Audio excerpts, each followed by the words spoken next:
भजन बिन बावरे। हीरा बहुत कीमती चीज होती है। ये जन्म जो है वो हीरा जन्म है, लेकिन इसको प्राप्त करने के बाद अगर आप परमात्मा को प्राप्त नहीं कर सके, मानव तन जो है वो इतना कीमती है, ये देवताओं को दुर्लभ है। तुलसी बाबा रामायण में कहते हैं, बड़े भाग्य मानव तन पावा, सुर दुर्लभ सद ग्रंथन, साधन धाम मोक्ष कर द्वारा, पाए न तेई परलोक, ये मोक्ष पाने का साधन। ए बच्चों,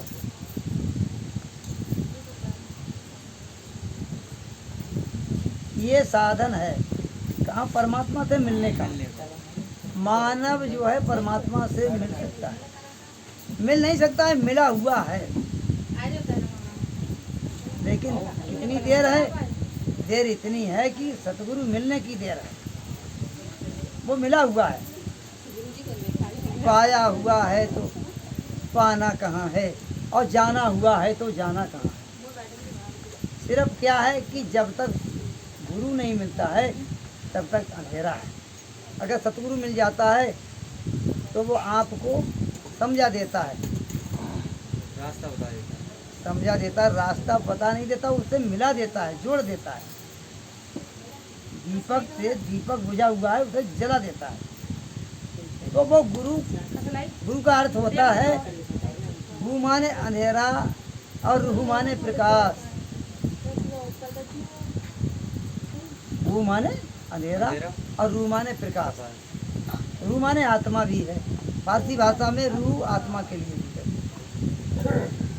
तो अब वो उसको अंधेरे से और प्रकाश की तरफ ले जाने वाला। अंधेरा कहाँ तक है? अंधेरा 3 लोक तक है। 50 करोड़ योजन ब्रह्मांड है ये संसार, 50 करोड़ योजन। इसके अंदर जो भी चीज़ है वो दुख से भरी हुई है। संसार पूरा ये दुख का है। जितना भी 50 करोड़ योजन में ब्रह्मांड है, इसके अंदर अधोलोक नीचे के 7 आते हैं, 7 ऊर्ध्वलोक ऊपर के आते हैं। ये सब बोलो सतगुरु महाराज की। चाहे आप पाताल में रहें, चाहे आप चंद्र लोक में रहें, लेकिन आपसे दुख नहीं दूर होगा, दुख आपके साथ है।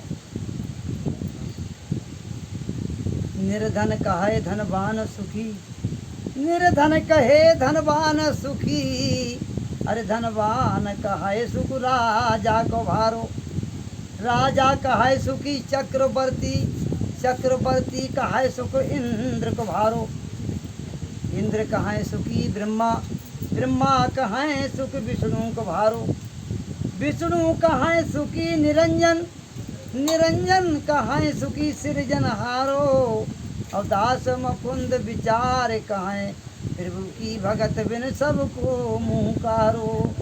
बोलो सतगुरु महाराज की जय। निर्धन व्यक्ति अगर वो तुम्हारे यहाँ ईंट गारे का काम कर रहा है तो तुमसे पैसा मांगेगा कि आप कह दो आज नहीं है, तो वो क्या कहेगा? देखो बहाना मार रहे हैं। उसकी नज़र में आप बहुत बड़े आदमी हो, पैसे वाले हैं, और आप दूसरे अपने ऊपर देख रहे हैं दूसरे को। आप और वो राजा है वो और दूसरी तरफ देख रहा है, इंद्र की तरफ। इंद्र देख रहा है किसकी तरफ? ब्रह्मा विष्णु की तरफ। और ब्रह्मा विष्णु किसकी तरफ देख रहे हैं? निरंजन की तरफ। अब यहाँ तक कोई भी सुखी नहीं है। निरंजन ने ये संसार बनाया है, ये मन का खेल है। जब अक्षर को बिरसो मन तो 5 तत्व 14 मन से त्रिगुण ता से तिरचर सब उत्पन्न। ये जो मन का खेल है, इसीलिए संसार में सबसे ज़्यादा मन त्रिवीण है। ये मन का खेल है। यहाँ पर मन पानी, मन पवन आकाशा, मन वैकुंठ तरफ कैलासा। मन ही बांधे, मन ही खोले, झूठ साच मन ही सब बोले, लेकिन मन की कोई सत्ता नहीं है। 5 ज्ञानेंद्री, 5 कर्मेंद्री, इनके ऊपर है मन। 5 ज्ञान इंद्री, 5 कर्म इंद्री, इनके ऊपर मन है, मन के ऊपर बुद्धि है और बुद्धि के ऊपर आत्मा है और आत्मा से ऊपर परमात्मा है। बोलो सतगुरु महाराज की जय। अगर मन तुम्हारा ना जुड़े इंद्री के साथ तो इंद्री सक्रिय नहीं होगी। आप ऐसे बैठे हो सामने और आप खेत की बात सोच रहे हो, सामने से कोई निकला चला जाए, कोई पूछे भैया ऐसी फला व्यक्ति गया, तुम कहोगे मैंने ध्यान नहीं दिया और आँख इधर ही थी आपकी। क्या था कि आपका मन इंद्री के साथ नहीं जुड़ा था, तो वो सक्रिय हो ही नहीं सकती।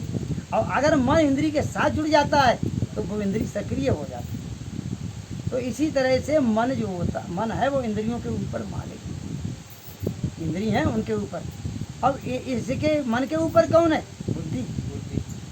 अगर बुद्धि पवित्र है तो मन को काबू में कर लेगी, वरना मन को काबू में करना ये बात थोड़ी सी असंभव है। एक हम उदाहरण देते हैं। एक राजा था, राजा ने एक बकरियाँ पाली और कहा जो कोई इस बकरी का पेट भरा दे उसको आधा राजपाट दे दूंगा, और बकरी का पेट नहीं भरा तो जेल में डाल दूंगा। तो आते हैं लोग सुन के कि चलो भाई बकरिया राजा की है, आप भरा मंगे।